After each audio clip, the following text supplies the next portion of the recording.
Diba? Alam mo eh. Ulit ako sa mga nag-aaral doon, diba? Next slide po. Janine, ikaw yun.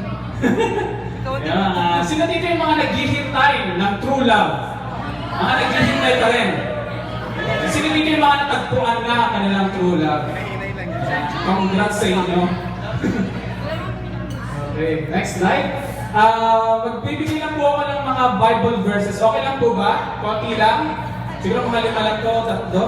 Okay, sabi dito sa Romans 12. Sabi dito, love must be sincere. Tanong mo sa katabi mo, sincere ka bang magmahal? Ano sabi? Okay, diba? Dapat pag nagmamahal tayo, dapat sincere. Tama ba? Love must be sincere, hate what is evil, cling to what is good.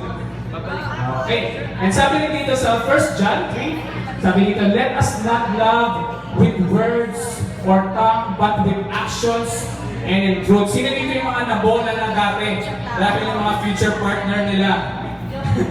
Mga nabola sa words, diba? Sa mga pagsasalita, diba? Marami yan, diba? But then sabi dito, sa 1 John, sabi dito, kailangan pag nagmahal tayo with actions and in truth. Kailangan may action, diba?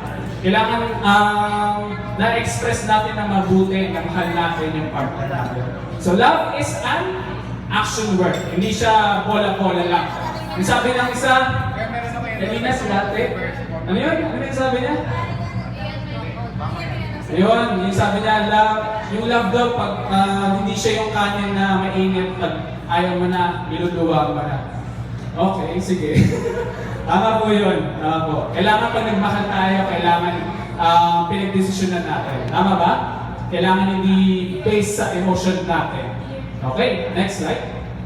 Alright, sabi ni Darwin Shack, true love doesn't just happen by accident. Diba? It's deliberate. It's purposeful. Talagang pinagplanuhan mo mabuti. Diba? Kailangan pinag-iisipan mo mabuti. Diba? It's intentional. Kailangan